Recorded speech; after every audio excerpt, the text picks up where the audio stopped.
రాత్రేనండి GOMS 29 release చేశారు.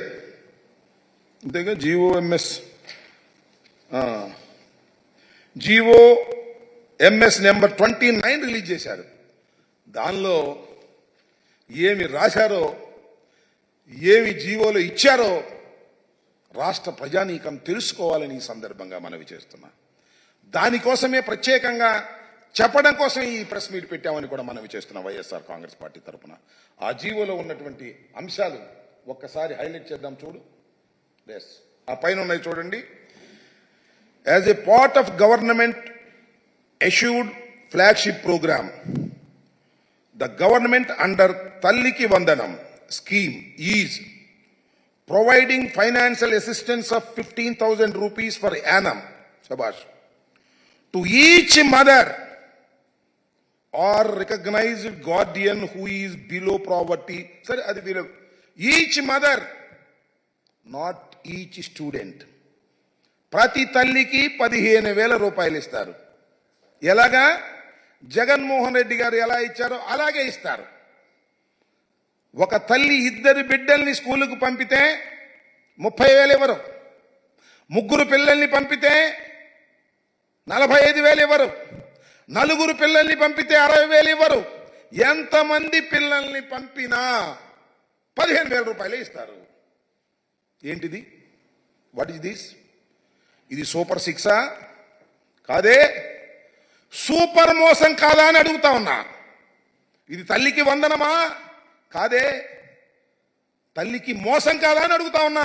నారా చంద్రబాబు నాయుడు గారు, అదేవిధంగా కూటమి నాయకులు ఆలోచన చేయమని మనవి చేస్తున్నా. ఇవాళ మీరు చేసినటువంటి పని ఎంత దారుణమైనటువంటి అంశం అంటే, ఎంతమంది ఉన్నారండి తల్లులు ఈ రాష్ట్రంలో? మా లెక్క ప్రకారం లాస్ట్ టైం ఇప్పుడు పెరిగి ఉంటారు.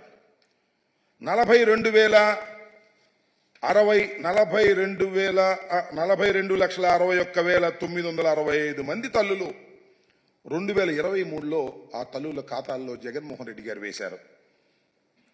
6,392 కోట్ల రూపాయలు ఆ రోజున వేయటం జరిగింది. అంతమంది తల్లుల్ని మోసం చేయటం కాదా అని అడుగుతా ఉన్నా నారా చంద్రబాబు నాయుడు గారు. అసలు నాకు తెలియక అడుగుతలే.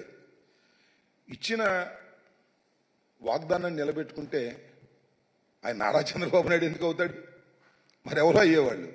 నేను చాలా సందర్భాల్లో చెప్పా, గతంలో కూడా ఎన్నికలకు ముందు, ఇచ్చిన ప్రతి వాగ్దానాన్ని నిలబెట్టుకున్న మొనగాడు జగన్మోహన్ రెడ్డి.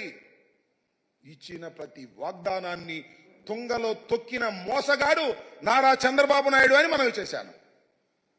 ప్రజలు మరి రిసీవ్ చేసుకోలేదో, మరి ఏం జరిగిందో మాకు తెలియదు. కానీ నాకు తెలియగలుగుతాను, ఆయన చంద్రబాబు నాయుడు గారు ఇంత పచ్చి మోసం రాష్ట్రంలో నువ్వు చేస్తున్నావంటే ఏం చెప్పాలని నేను అడుగుతా ఉన్నా. ఇది చంద్రబాబు నాయుడు గారికి అలవాటే, కొత్త ఏం కాదు. అలవాటు పడిన వ్యక్తే మోసం చేయటంలో బాగా అలవాటు పడినటువంటి వ్యక్తి.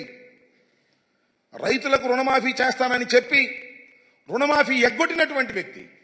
దీనికి సమాధానం చెప్పవలసినటువంటి బాధ్యత కూటమికి ఉంది అని మనవి చేస్తున్నాం. ఇంత పచ్చి మోసాన్ని ఎలా ప్రజలు భరిస్తారో చెప్పాలి. ఇలాంటి తప్పుడు వాగ్దానాలు ఇచ్చి నేను చెప్తున్నా. జగన్మోహన్ రెడ్డి గారు ఏం చెప్పారు అమ్మఒడి కార్యక్రమంలో? అయ్యా, అమ్మఒడి సక్సెస్ఫుల్గా అమలు చేశాం, మళ్ళా అమలు చేస్తాం. ఇంతకుముందు 15,000 ఇస్తున్నాం, ఇప్పుడు 17,000 ఇస్తాం అని తన వాగ్దానంలో చెప్పాడు, మేనిఫెస్టోలో. ఎందుకంటే రాష్ట్ర ఆర్థిక పరిస్థితి తెలుసు, జగన్మోహన్ రెడ్డి గారికి తెలుసు, చంద్రబాబు నాయుడు గారికి తెలుసు. కానీ చంద్రబాబు నాయుడు గారు ఏంటి, పని అయిపోయింది పర్లేదు అని. మీకు తెలుసు కదా, చాలా సామెతలు ఉన్నాయి. రేవు దాటిన తర్వాత తెప్ప తగలేసేది ఎవరు? నారా చంద్రబాబు నాయుడు గారు.